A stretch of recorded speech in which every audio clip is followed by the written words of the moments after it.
Well, thank you very much for joining me here today. So this is part one of the Roadshow that we did in September and October of 2017, titled The Rise of Mechatronics Design. So let's get to it here. Before we understand mechatronics and go a little bit deeper into it, we really have to understand the electrical side of things. And yes, there are cables and there are harnesses, but really the glue that we have, or we'll call the medium, is the printed circuit board. It doesn't matter what other discipline you are in when you look at electrical design. You can be in RF, you could be in ASICs, you can be in fiber optics, you can be in control. It doesn't matter what field that you may be in. The fact of the matter is, at the end of the day, we have to have something that brings it all together. And why is that? Because what are we trying to do anyways? Well, in electronics, we are trying to take a signal and we're trying to either transmit it or receive it, or we're trying to somehow filter it, or we're trying to convert it. So we're trying to do something with signals. And in order for us to do that, we have to have components that are designed to do something with those signals. And we do that on something called the printed circuit board.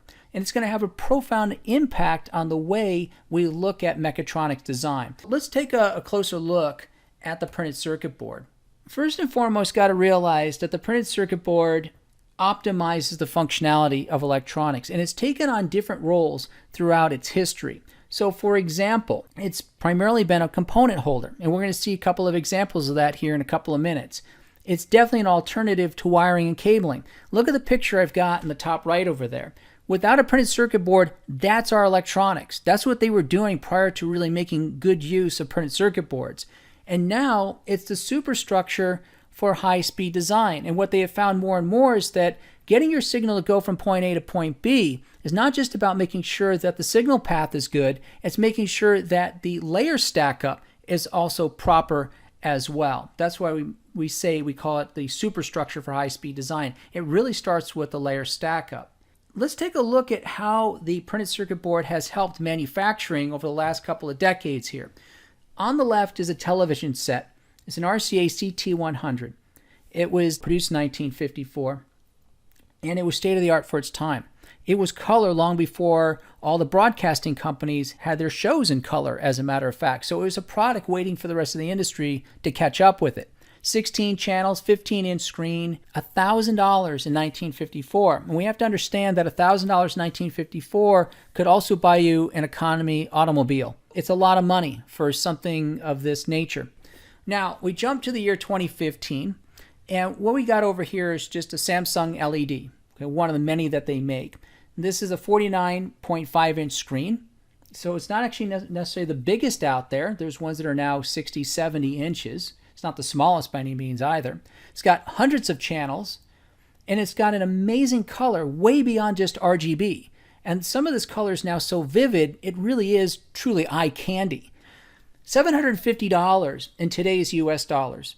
Okay, so not 1954, but in 1954, this would have been $112. And by the way, it comes with the remote, and not only does it come with the remote, it also comes with the batteries for the remote as well. So the point I'm trying to make over here is that through our manufacturing prowess, and primarily through this mechanism or medium called the printed circuit board, we've been able to provide all of this electronics for 1/10 the price we used to pay.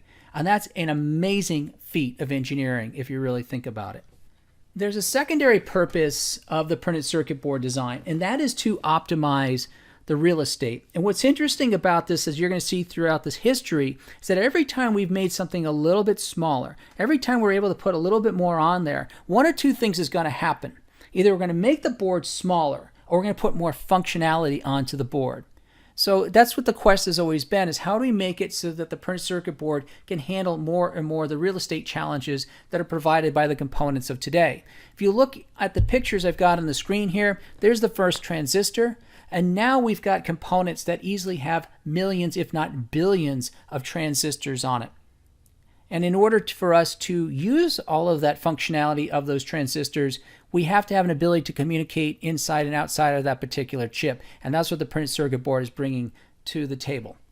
Let's take a little bit of a history. I'm going to show some key points that really emphasize where we've come from and where we're going with this.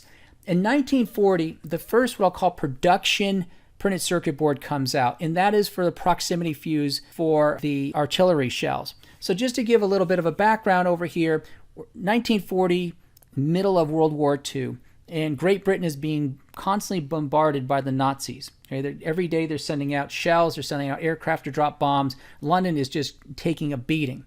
So the intelligence community in the UK comes up with this idea of proximity fuse. And the idea was that in order for them to shoot anything down, it has to hit.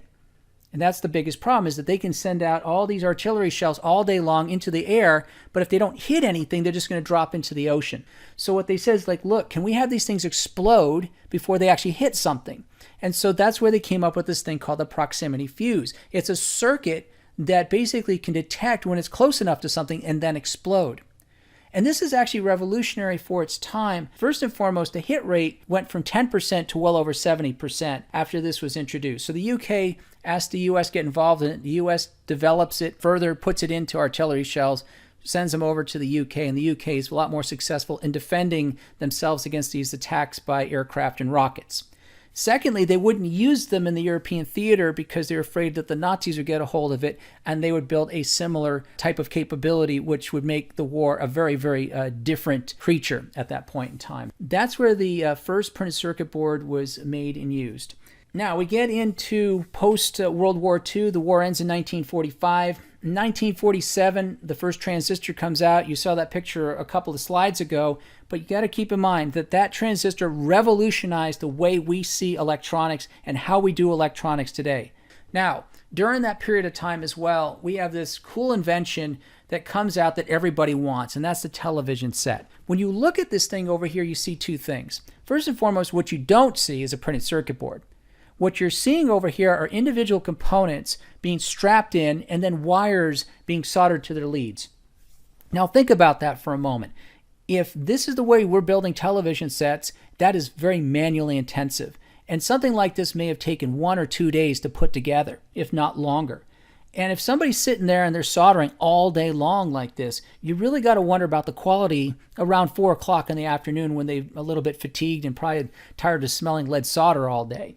So even though this may have worked out of the box once it was shipped out, maybe a couple months later, because of some of the quality issues in there, you may have to be calling a TV repair person to make some fixes due to some of the weak solder joints. So this is what they were doing, and as you can see, it's not the greatest way to build a product. So in 1956, the U.S. Army patents etching copper. And this is really unusual. And the reason that is because you got to remember in 1956, we are knee-deep in the Cold War with the Soviet Union. So what do we see over here? Well, what they're coming up with is the idea for etched copper. So you would etch out the traces that you'd want, and then you would basically take your leaded components, so these are what they call through-hole components, and you'd put them through the board and you'd solder 2 little points, and boom, you're done. So what is revolutionary about this is that now we took a process that may have taken 2 days and we turned it into a process that now we can do in 20 minutes. So that's a huge jump forward in manufacturing. Now, granted, you only have one-sided board and you can see all these weird jogs and you're probably saying, what's the deal with that? This is possibly a high-speed nightmare, but they weren't doing high speed at the time. The name of the game was trying to get something from point A to point B. And if I could get it there without having to use a little jumper, all the better. And by the way, that those archaic terms of component side and solder side come from this as well. So what you see on the top here is strictly the components. You don't see any type of connectivity being done on the top. And on the bottom, you have the solder side. With today's printed circuit boards being two-sided, this is a pretty archaic term. But if you ever still hear that or see that in the literature, that's where it comes from. Here's a really great example. This is the Sony transistor radio that uses the same concept. So you can see on the top, you've got your components, and on the bottom, you've got your solder. Now, granted, it looks like they threw in a couple other capacitors over there. Maybe the original prototype used a certain capacitor, and the ones that they were using here had some tolerance issues. But nevertheless, it worked. And what was amazing about this radio, again, a revolutionary moment in technology. Here's a device that I could hold in my hand. I could go outside and I could sit on a patio, or I could have it next to a pool while I'm swimming, or I could have it in the garage while I'm working. I have it next to me, which was impossible before because radios were the sizes of large pieces of furniture 20 years earlier. And now I've got this thing that's in the palm of my hand. You can see how the printed circuit board truly helped out in miniaturizing a piece of furniture into a handheld device. Now we jump to 1963. And in the 1960s, we're now in the space race with the Soviet Union. The Hazeltyne Corporation comes up with the through-hole via. So what does that give us? Well, it certainly gives us the ability to have more components and closer spacing of the components and more connectivity between the components. But more importantly, what this also gave us the ability to do is multi-layer boards. Because prior to this, we had one-layer boards. Now all of a sudden, we can easily do 2 layers, 4 layers, 6 layers, 8, and so on and so forth. Now, for those people who are not familiar with the printed circuit board fabrication process, the reason I gave you even numbers is because in the fabrication process, we build inside and out. And in order to keep from warping or from twisting of the printed circuit boards, you build everything in symmetric layers. But that's neither here or there. The fact of the matter is now we have a mechanism that allows us to go with what we'll call the Z-axis, and I can go from one layer to the next with my signal, and that allows for multi-layer boards, which means that I can now have more connectivity, and if I can have more connectivity, that means I can put more components onto the board. So a big revolutionary feature. And by the way, to this day, we still use through-hole technology, and there's many different ways we do it. We call them vias, and these vias, there's many different types of them now, not just through-hole anymore, but this is effectively how we communicate or get connectivity in the Z direction, meaning the up-down direction on our printed circuit boards. The other major thing that comes out at this point in time is surface mount technology. So what's the deal with that? The big issue was that they were doing a lot of rocket experiments, and a lot of these rockets weren't working properly. The electronics were failing, and they would recover these rockets, and when they looked at the electronics, sure enough, what they found was that the leads were getting sheared because of the vibration of the rockets taking off upon liftoff. So IBM comes up with the concept of surface mount technology, and you can see a really great example of this right over here. What you see on the right side is a picture of one of the Apollo computers. And that is one of the early forms of surface mount technology. So what does that bring to the table? Well, again, we're seeing tighter spacing of the components, and then the reduction of these through holes and vias. So as I mentioned, the vias and the through holes were great, but if I can reduce those, I have more real estate to do more routing. Because if you're ever routing and you've got all of these holes that are in front of you, you've got to route around them, and it just makes it a lot easier to do it if I don't have to necessarily put a hole every single time I put down a component. The other thing that comes out of this is two-sided boards. And what's even more fascinating about this is that when I look at all of the products and the innovations from the 1960s and the 1970s and into the 1980s and well into the 1990s, this idea of double-sided boards is not widely adopted by the commercial industry until the 1990s. So the space agencies were using this long before the commercial industries were making any good use of it. What do we see in the 1970s and 1980s? What we're seeing is that the technologies of the printed circuit board pretty much remain the same. So we now can do multi-layer boards, we can do through-hole. If you really, really want to, you can do surface mount, though most people really stayed clear of that because of its cost. But what we're also seeing is that our components are getting bigger and bigger and bigger. And here's a really great example. This picture here is from 1986 Nintendo. It's the original NES. And what do you see on this? You see a lot of chips, and some of these chips have a lot of pins to them. There's 20 pins, and there's probably 48 pin, what they call DIPs, dual inline pins here. What are we also dealing with over here? Well, we're starting to see some complexities in terms of our power distribution. If you notice where my cursor is here on the bottom right-hand corner, we're starting to see a lot more copper. These are cutouts for ground and for power. So our power is not just going from point A to point B in a daisy chain fashion or in a starburst fashion. We got to make sure we have adequate power so that if the chips are really pulling that power there, we're not going to get a dip in our voltage here.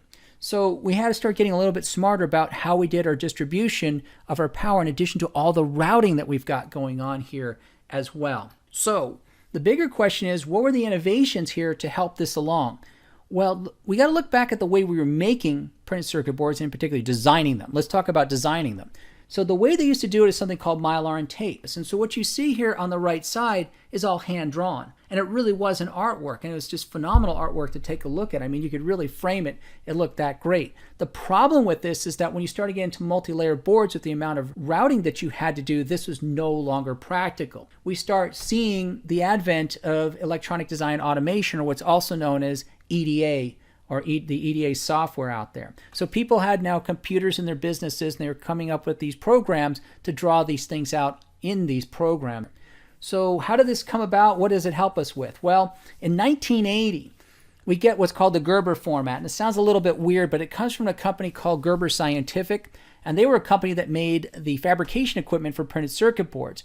And what they did is they said, like, look, you can take a picture of this, and I'll go back over here. So they would take a picture of this here and send this in to us over here, and we'd basically treat it like the photographic process of etching, but we would etch it out in copper rather than put it on a picture. Okay, so that's how they originally would do it. But better yet, just send us over a tape or a disk that has the coordinates and use our format for this, and we'll take care of the rest of it for you. So we don't have to take a picture of this thing anymore. We just have to send them the data. What do we get out of this? Well, number one, we get tighter tolerances because we're not hand drawing this stuff anymore. And number two, we're getting much faster design times as well. It's a lot easier to draw here with the mouse clicks than for us to have to keep cutting out each one of these traces and putting them down manually onto the paper. Now, this comes around, I think, really just in the nick of time, because when we get into the 1990s, Moore's Law hits the knee curve. What is Moore's Law? Who is Professor Moore? So Professor Moore is a fellow, late 1950s, early 1960s, who is looking into artificial intelligence. And one of the things he observes is that the number of transistors in the silicon is doubling every 1 to 2 years. And by 1990, they're putting over 1 million transistors into a given chip. Well, also in the 1990s, the technology for silicon really explodes, and they are able to get a tremendous amount of transistors into a very small space. Now, this chart that I've got here goes at 2011, but I can tell you that in 2017, the G8 processor from Apple, over 3 billion transistors. The Intel Xeon processor, over 5 billion transistors. So we're still going up the knee curve over here. So it's not uncommon that almost any part that you buy would easily have well over 1 million transistors in it. So what does that mean? Well, first and foremost, it means embedded memories. So in the past, we used to have logic chips and we had memory chips, and we would have to connect those between each other on our printed circuit boards. Now we could just bury all of that memory straight into the silicon. So we had embedded memories now. And then we also had systems on a chip. We didn't have to have different chips to do different systems on our board. Let me go back over here for a moment. Let's look at this NES here. So this NES is the original board. You have this chip over here that provided one type of system. Here's another one provided another type of system. If I looked in long enough, I could probably figure out which one of these are. The point I'm trying to make now is that recently, Nintendo comes up with its retro version.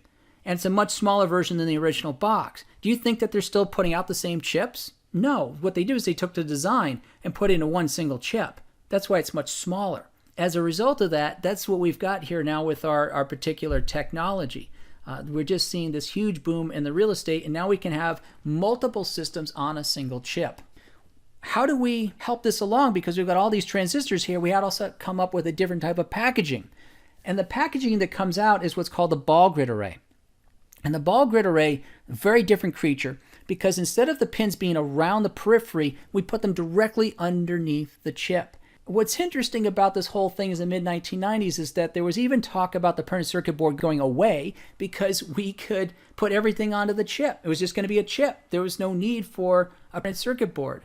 Well, the exact opposite happened. If anything, we had a complete need for a printed circuit board, and we made the printed circuit board much more difficult to route. Now all of a sudden we're not doing 2 and 4 layer boards anymore. We're doing a dozen layers because we've got this component sitting in our board over here with several hundred pins, and now I've got to escape and route them out somewhere. What else is going on? Well, we're shrinking other packages as well. So think about this for a moment. We have an 0402 chip here. And an 0402 chip, you could probably put 20 to 30 of these in the same location that you could put just one through-hole resistor or one through-hole capacitor. That's great, but you also now have double the number of connectivity between all of these as well. So we always have to remember that for as small as we make these things, we also have to connect to all of those pins, no matter how big or small that they are. So we're dealing with now commercial two-sided board, multi-layer boards with dozens of layers. Through-hole components now are almost rarely used. You might use them for power so that you can get access to the thermal planes, which not only act for power and ground, but they can also act for thermal purposes. You also have connectors that they have to have some meat to them in terms of holding on to the board. You might use through holes, but generally speaking, you really don't use through hole components anymore because they're just too big.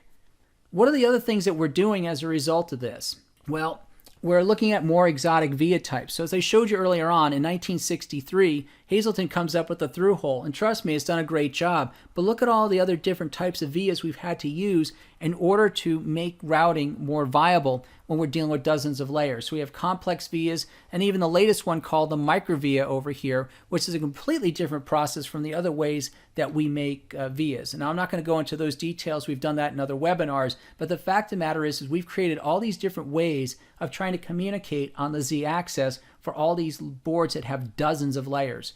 We have now cavities. Now, we've been using them in the past, but they're becoming more prevalent so we can have a lower profile on our boards. Embedded in additive components as well, what you call the spray-on components, or components that are so thin that you can stop your manufacturing process, your fabrication process, put your components on, and then continue with your fabrication. So you see some examples of this over here.